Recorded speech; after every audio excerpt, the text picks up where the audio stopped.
ଷୋହଳ ଗୀତ ଦୟାକରି ଉଭା ହେବେ ଏବଂ ମାଇକରେ ସ୍ପଷ୍ଟ ଭାବରେ ପଢ଼ି ଶୁଣାଇବେ। ସାମ ନମ୍ବର 16 ଗୀତ ସଂଖ୍ୟା 16।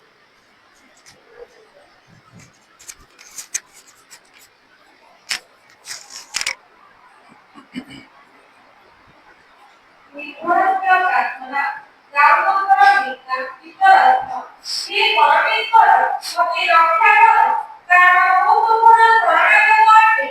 ମୁଁ ସଦା ତୁମକୁ କହିଅଛି ତୁମ୍ଭେ ମୋର ପ୍ରଭୁ ତୁମ୍ଭ ବିନା ମୋର କୌଣସି ମଙ୍ଗଳ ନାହିଁ। ପୃଥିବୀରେ ଯେଉଁ ପବିତ୍ର ଲୋକମାନେ ଅଛନ୍ତି ସେମାନେ ଆଦରଣୀୟ ସେମାନଙ୍କ ପାଖରେ କୋହର ଧରଣର ପ୍ରକୃତ ଯେଉଁମାନେ ସଦାପ୍ରଭୁଙ୍କ ପରିବର୍ତ୍ତନରେ ଅନ୍ୟ ଦେବତାଙ୍କୁ ଗ୍ରହଣ କରନ୍ତି ସେମାନଙ୍କ ଦୁଃଖ ବଢ଼ିଯିବ ସେମାନଙ୍କ ଗର୍ବ ରକ୍ତରୁ ପ୍ରେରଣା ମିଳିବ। ମୁଁ ଉତ୍ସାହ କରିବି ନାହିଁ କେବଳ ସେମାନଙ୍କ ନାମ ଆମର ଅବସ୍ଥାକୁ ଭୁଲିବେ ନାହିଁ। ସଦାପ୍ରଭୁ ମୋହର ଅଧିକାର ଓ ବାଣପାତ୍ରର ବାଣସ୍ୱରୂପ ତୁମ୍ଭେ ମୋହର ବାଣ ପ୍ରିୟ କରୁଅଛ। ମୋ ପାଇଁ ଭାବିବା କୋଉଠି ପରସ୍ପର କାନରେ ପଡ଼ିଅଛି। ହଁ ମୁଁ ତମ ଅଧିକାର ଖାଇଅଛି। ମୁଁ ସଦାପ୍ରଭୁଙ୍କର ଧନ୍ୟବାଦ କରିବି ସେ ମୋତେ ମନ୍ତ୍ରଣା ଦେଇଅଛନ୍ତି। ଆହୁରି ରାତ୍ରିକାଳରେ ମୋହର ଗୀତ ମୋତେ ଉପଦେଶ ଦିଏ। ମୁଁ ସର୍ବଦା ସଦାପ୍ରଭୁଙ୍କୁ ଆମର ସମ୍ମୁଖରେ ରଖିଅଛି। ସେ ମୋର ରକ୍ଷଣଶୀଳ ଥିବାରୁ ମୁଁ ବିଚଳିତ ହେବି ନାହିଁ। ଏଥିପାଇଁ ମୋର ଅନ୍ତଃକରଣ ଆନନ୍ଦିତ ଓ ମୋର ଗୌରବ ଉଲ୍ଲାସିତ ହୁଏ। ମୋ ଶରୀର ମଧ୍ୟ ନିରାପଦରେ ବାସ କରିବ କାରଣ ତୁମ୍ଭେ ମୋ ପ୍ରାଣକୁ ପାତାଳରେ ପରିତ୍ୟାଗ କରିବ ନାହିଁ। କେବଳ ତୁମ୍ଭେ ଆପଣା ପବିତ୍ର ଲୁଣକୁ କ୍ଷୟ ପାଇବାକୁ ଦେବ ନାହିଁ। ତୁମ୍ଭେ ମୋତେ ଜୀବନର ପଥ ଦେଖାଇବ। ତୁମ୍ଭ ସମ୍ମୁଖରେ ଆନନ୍ଦରେ ପୂର୍ଣ୍ଣତା ଥାଏ। ତୁମ୍ଭ ଦକ୍ଷିଣ ପାଖରେ ନିତ୍ୟ ସୁଖ ଭୋଗ ଥାଏ। ଧନ୍ୟବାଦ ପ୍ରଭୁ। ଏହି ପଠିତ ବାକ୍ୟାଂଶରେ ଆମେ ପ୍ରତ୍ୟେକଙ୍କୁ ଆଶୀର୍ବାଦ କରନ୍ତୁ। ଅଳ୍ପ ସମୟ ଧ୍ୟାନର ସହିତ ଆମେ ଏହି ବାକ୍ୟକୁ ଶୁଣିବା। ଗୀତ ସଂହିତାରେ 150 ଗୋଟି ଗୀତ ରହିଛି ଯାହା ଆମେମାନେ ଜାଣୁ। 150 ଗୋଟି ଗୀତ ମଧ୍ୟରେ ଦାଉଦ ପ୍ରାୟ 73ଟି ଗୀତ ଲେଖିଅଛନ୍ତି। 73 ଗୀତ ଦାଉଦଙ୍କ ଦ୍ୱାରା ଲେଖାଯାଇଛି। ତେବେ ଏହି 73 ଗୀତ ମଧ୍ୟରେ 6 ଗୋଟି ଗୀତ ଗୀତ ସଂହିତାରେ ଅଛି ଯାହାକି ଦାଉଦଙ୍କର ମିକ୍ତାମ ବୋଲି କୁହାଯାଇଛି। ଦାଉଦଙ୍କର ମିକ୍ତାମ। ଏହି ଯେଉଁ ମିକ୍ତାମ ଶବ୍ଦ ଏହା ହିବ୍ରୁ ଶବ୍ଦରୁ ଆନିତ। ହିବ୍ରୁ ଶବ୍ଦ କେତେମ ଆଉ ଯାହାର ଅର୍ଥ କି ରତ୍ନ ଅଳଙ୍କାର ବା ବହୁମୂଲ୍ୟ ପଦାର୍ଥ। ଦାଉଦ ଏହି ଗୀତମାନଙ୍କୁ ସେ ମିକ୍ତାମ ବା ଯେଉଁ ଗୀତରତ୍ନ ଭାବରେ ପ୍ରକାଶ କରାଗଲା। 6 ଗୋଟି ଗୀତ ଆମେ ଗୀତ ସଂହିତାରେ ଦେଖୁ। ଗୀତ ସଂହିତା 16, 56, 57, 58, 59 ଏବଂ 60 ଗୀତ। এই 6 ଗୋଟି ଗୀତ ହେଉଛି ଗୀତରତ୍ନ ବା ଦାଉଦଙ୍କର ମିକ୍ତାମ। এই 6 ଗୋଟି ଗୀତ ଯଦି ଆମ୍ଭେମାନେ ଦେଖିବା, এই 6 ଗୋଟି ଗୀତ ଏହା ଦୁର୍ଦ୍ଦଶାକାଳୀନ ଗୀତ ଅଟେ। ଯେଉଁ ସମୟରେ ଦାଉଦ ଦୁର୍ଦ୍ଦଶାରେ ପଡ଼ିଥିଲେ, ସମସ୍ୟାରେ ପଡ଼ିଥିଲେ, ଯେତେବେଳେ ସେ ସାଉଲଙ୍କ ଭୟରେ ଗାଥକୁ ଯାଇଥିଲେ, ଦାଉଦଙ୍କର ଜୀବନ ପଛରେ ଲୋକମାନେ ଶତ୍ରୁ ଗୋଡ଼ାଇ ଆସିଥିଲେ, ଦାଉଦ ଜୀବନ ଭୟରେ ରହିଥିଲେ, ସେହି ସମୟରେ ଗୋଟିଏ ଗୀତ ଲେଖିଲେ। ଯେତେବେଳେ ସାଉଲ ଦାଉଦଙ୍କୁ ଧରିବା ପାଇଁ ଗଲେ ଏବଂ ଦାଉଦ ଗୁମ୍ଫାରେ ଲୁଚିଲେ, ଦାଉଦ ନିଜର ଜୀବନ ପ୍ରତି ଆକୁଳ ବ୍ୟାକୁଳ ହେଉଛନ୍ତି। କୋଉ ସମୟରେ ତା ଜୀବନ ଚାଲିଯିବ ପରା। ଏହିପରି ପରିସ୍ଥିତିରେ ଆଉ ଗୋଟିଏ ମିକ୍ତାମର ଗୀତ ଲେଖିଲେ। ସେହିପରି ଭାବରେ ଯେତେବେଳେ ଶତ୍ରୁମାନେ ଦାଉଦଙ୍କ ବିରୁଦ୍ଧକୁ ଆସିଲେ, ଦାଉଦଙ୍କୁ ଧରିବା ପାଇଁ ଚେଷ୍ଟା କରୁଥିଲେ, ଦାଉଦଙ୍କ ବିରୁଦ୍ଧରେ ମନ୍ତ୍ରଣା କରୁଥିଲେ, ଏହିପରି ସମୟରେ এই মিক্তাম গীত সে রচনা করেছিলে বা লিখিଥିଲେ।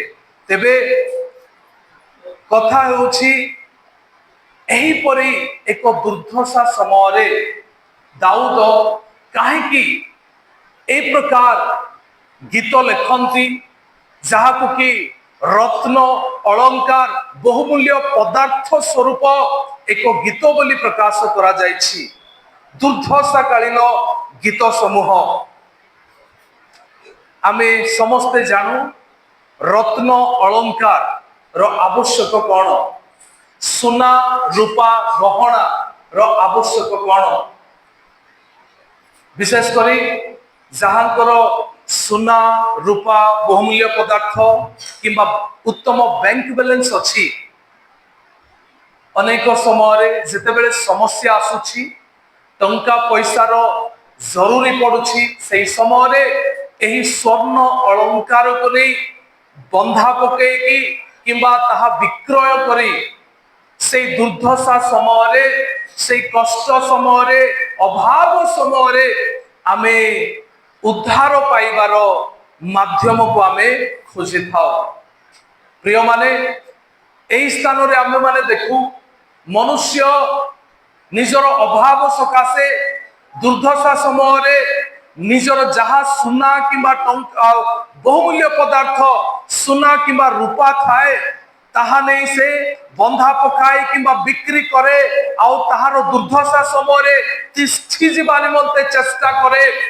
प्रभुंकर वाक्य स्थान रे प्रकाश करे जे जेतेबेले कि दाऊद ए प्रकार एक दुर्दशा समय पड़िले तेबे दाऊद सदा प्रभु को ही निजर रत्न बा अलंकार भाव से प्रकाश करुछंती। हालेलुया।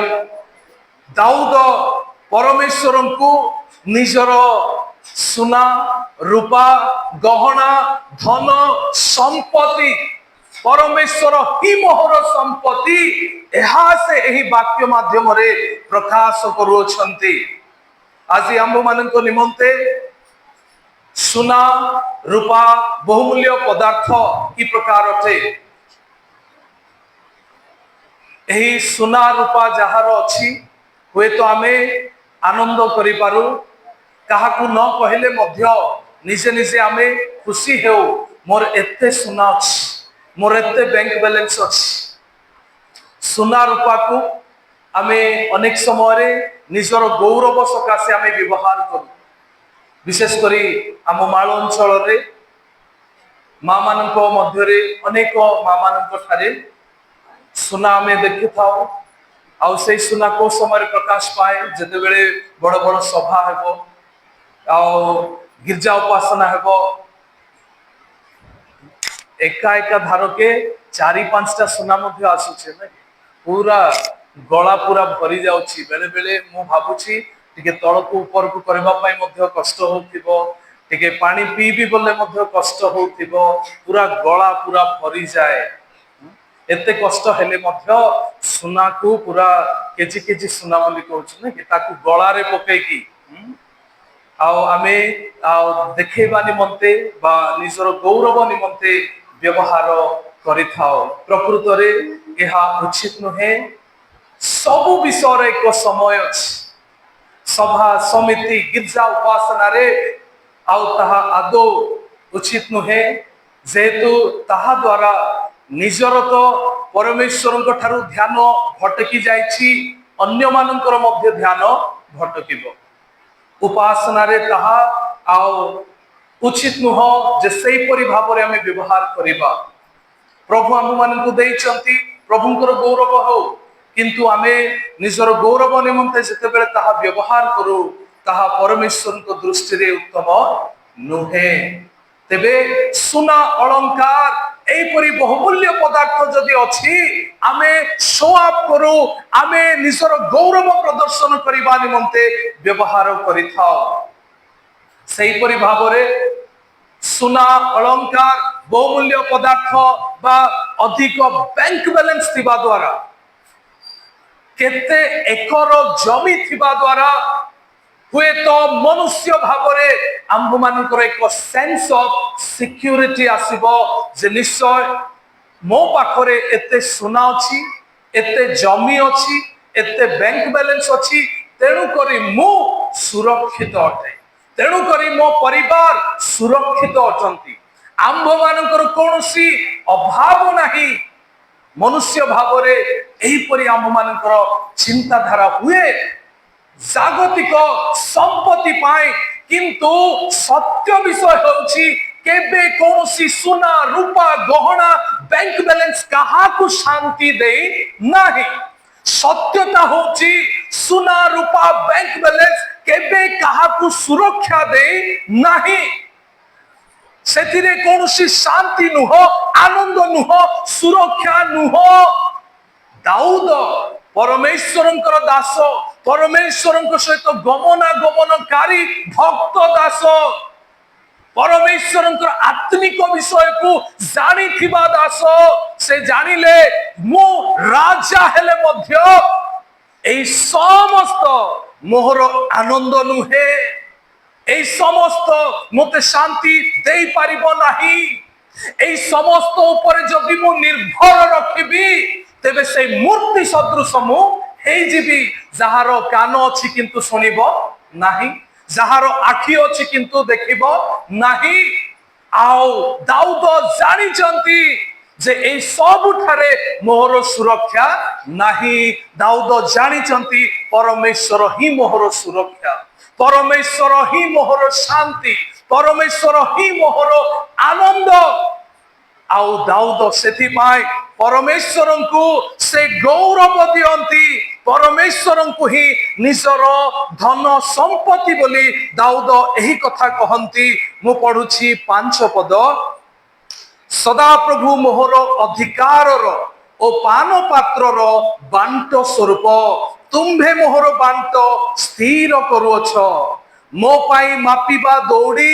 मनोहर स्थान रे पड़ी अछि हाँ मु उत्तम अधिकार पाई अछि हालेलुया आजी टिके टिके जमी पाई आम मानकर वाद विवाद घर गुड़िक पाई एई जागतिक संपत्तिर अधिकार पाई आम मानकर वाद विवाद हुए तो आमको जदि भल जगह आम अधिकार रे पड़ी गला आमे बहुत खुशी हो जाओ कि ए जगह मते मिलिला बेसी भल हैला एही पदार्थ मते मिलिला बेसी भल हैला एइटा मोर अधिकार रे रहिला भल हैला हुए तो आमे जागतिक भाव रे सही परि कहू किंतु दाऊद कहउचंती मोर अधिकार रे एही गृह नुह एही राजमहल नुह एते धन संपत्ति नुह मोर अधिकार रे परमेश्वर अछंती ताहा ही मो पाई सर्वोत्कृष्ट अटे हालेलुया प्रभु आम मान को ए समय रे एहा ही आह्वान दियंती जे आजी आम मान आनंद केउ थारे कौन से ही क्षण स्थायी धन संपत्ति आउ जहा मानकर अधिकार रही से आंब माने क्यों विषय नहीं दर्प करुअछु कौन क्षण स्थायी मान सम्मान पद मर्यादा कुर्सी पाई कि आंब मानकर सुरक्षा क्यों ऊपर आमे निर्भर रखिअछु कौन आंब मानकर प्रतिपत्ति आंब मानकर स्थिति आंब मानकर धन संपत्ति ऊपर की परमेश्वर वाक्य आज आंब मान को प्रकाश करे एई समस्त ऊपर जो माने निर्भर रखंती से माने आओ मूर्ति सदृश से माने हे जानती जो मूर्ति की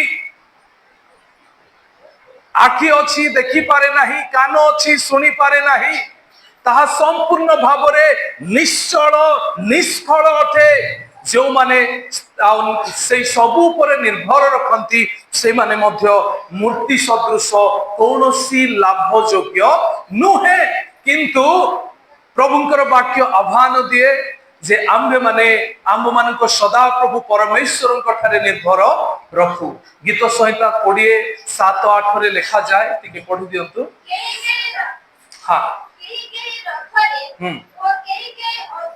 हाँ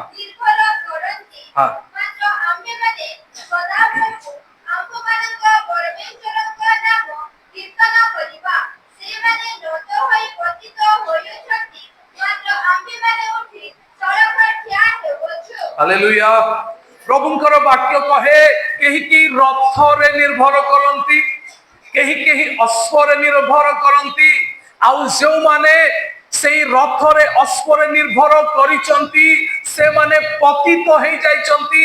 କିନ୍ତୁ ଆମ୍ଭେମାନେ ଯେଉଁମାନେ ସଦା ପ୍ରଭୁଙ୍କ ଠାରେ ନିର୍ଭର ରଖିଅଛୁ, ଆମେ ପତିତ ହେଇଥିଲେ ମଧ୍ୟ ଆମେ ଉଠି ସଳଖ ଠିଆ ହେଇଛୁ। ହାଲେଲୁୟା। ପ୍ରଭୁଙ୍କର ବାକ୍ୟ କହେ, ଏହା ହିଁ ସତ୍ୟତା ଅଟେ ଯେ ଆମ୍ଭେମାନେ କୌଣସି ଉପରେ ନିର୍ଭର ନ ରଖୁ, ପ୍ରଭୁ ହିଁ ଆମ୍ଭର ନିର୍ଭର ହୁଅନ୍ତୁ, ପ୍ରଭୁ ହିଁ ଆମର ବିଶ୍ୱାସ ଭୂମି ହୁଅନ୍ତୁ, ପ୍ରଭୁ ହିଁ ଆମର ଦର୍ପର କାରଣ ହୁଅନ୍ତୁ, ପ୍ରଭୁ ହିଁ ଆଉ ସେ ଆମ୍ଭମାନଙ୍କର ସର୍ବେ ସର୍ବା ହୁଅନ୍ତୁ, ପ୍ରଭୁ ହିଁ ଆମ୍ଭମାନଙ୍କର ସୁନା ହୁଅନ୍ତୁ, ପ୍ରଭୁ ହିଁ ଆମ୍ଭମାନଙ୍କର ରତ୍ନ ଅଳଙ୍କାର ହୁଅନ୍ତୁ, ପ୍ରଭୁ ହିଁ ଆମ୍ଭମାନଙ୍କର ଆଉ ସେ ଆମ୍ଭମାନଙ୍କର ସମସ୍ତ ସର୍ବେ ସର୍ବା ହୁଅନ୍ତୁ। ପ୍ରଭୁ ଆଜି ଆମମାନଙ୍କୁ ଆହ୍ୱାନ ଦିଅନ୍ତି ଯେ ଆମମାନଙ୍କର ନିର୍ଭର ଭରସା ଅନ୍ୟ କୌଣସି ବିଷୟ ଉପରେ ନ ରଖି ଆସନ୍ତୁ এই ଦୁର୍ଦିନ ସମୟରେ, এই ଶେଷ ସମୟରେ ଅଧିକରୁ ଅଧିକ ପ୍ରଭୁଙ୍କର ନିକଟବର୍ତ୍ତୀ ହେବା, ପ୍ରଭୁଙ୍କ ଠାରେ ନିର୍ଭର ରଖିବା, ପ୍ରଭୁଙ୍କ ଠାରେ ଭରସା ରଖିବା, ପ୍ରଭୁଙ୍କ ଠାରେ ଆନନ୍ଦ କରିବା, ପ୍ରଭୁଙ୍କ ଠାରେ ଦର୍ପ କରିବା, ଯଦ୍ୱାରା ପରମେଶ୍ୱର ଯେ କେବଳ ଏହି ଜଗତରେ ଥିବା ସମୟରେ ସେ ଯେ ଆମମାନଙ୍କୁ ଧରି ରଖନ୍ତି ତାହା ନୁହେଁ। ଯେପରି ଦାଉଦ କହିଲେ, ସେ ଆପଣା ପବିତ୍ର ଜନକୁ କ୍ଷୟ ପାଇବାକୁ ଦେବେ ନାହିଁ, ଜଗତରୁ ଚାଲିଗଲା ପରେ ମଧ୍ୟ ସେ ଆମମାନଙ୍କୁ ଧରିକି ରଖନ୍ତି, ସେ ଆମ୍ଭମାନଙ୍କୁ ଅନନ୍ତ ଜୀବନ ପ୍ରଦାନ କରନ୍ତି। ତେଣୁକରି ଆସୁ এই ବାକ୍ୟ ପ୍ରକାରେ ପ୍ରଭୁ ଆମ୍ଭମାନଙ୍କର ରତ୍ନ ହୁଅନ୍ତୁ, ପ୍ରଭୁ ଆମ୍ଭମାନଙ୍କର ଅଳଙ୍କାର ହୁଅନ୍ତୁ, ପ୍ରଭୁଙ୍କୁ ଆମେ ସମ୍ପୂର୍ଣ୍ଣ ଭାବରେ ପ୍ରଭୁଙ୍କ ଠାରେ ନିର୍ଭର କରି ଭରସା କରି ଆମେ ଜୀବନ ଅତିବାହିତ କରିବା। ଦାଉଦ ବହୁତ ଭଲ ଲାଗେ ତାଙ୍କର ବ୍ୟକ୍ତିତ୍ୱକୁ ଦେଖିଲେ, ଯଦିଓ କିଛି ବିଷୟରେ ସେ ସ୍ଖଳିତ ହେଇଛନ୍ତି କିନ୍ତୁ ପୁନର୍ବାର ସେ ଉଠିଛନ୍ତି। ଆତ୍ମିକ ରହସ୍ୟ ସବୁ ଜାଣିବା ଲୋକ, ଈଶ୍ୱରଙ୍କୁ ଉତ୍ତମ ଭାବରେ ଜାଣିବା ଲୋକ, ଯେବେ ଶତ୍ରୁ ଆସୁଛି ସାଙ୍ଗେ ସାଙ୍ଗେ ସୈନିକକୁ ଡାକିବେ ନାହିଁ, ସାଙ୍ଗେ ସାଙ୍ଗେ ପ୍ରଭୁଙ୍କର ପାଖକୁ ଧାଇବେ। ଯେତେବେଳେ ସମସ୍ୟା ଆସୁଛି ଲୋକମାନଙ୍କୁ ଦେଖିବେ ନାହିଁ, ପ୍ରଭୁଙ୍କର ପାଖକୁ ଯିବେ। ଯେବେ ଯେବେ ତାହାଙ୍କର ପ୍ରାଣର ବିପଦ ଅଛି, ସେ ଲୋକମାନଙ୍କର ଭରସା ନୁହଁ, ପ୍ରଭୁଙ୍କର ପାଖକୁ ଚାଲିଯିବେ। ଯଦି ସେ କୌଣସି ଭୁଲ କରିଦେଇଛନ୍ତି ରହିଯିବେ ନାହିଁ ଯେ ମୁଁ ତ ଭୁଲ କରିଦେଲି ଆଉ ପ୍ରଭୁ ମତେ ଗ୍ରହଣ କରିବେ ନାହିଁ, ଆଉ ମୁଁ ଆଉ କଣ ପାଇଁ ପ୍ରାର୍ଥନା କରିବି, ମୁଁ ପ୍ରଭୁଙ୍କର ପାଇଁ ଯୋଗ୍ୟ ନୁହେଁ, ମୁଁ ଏଇପରି ରହିଯିବି ନାହିଁ।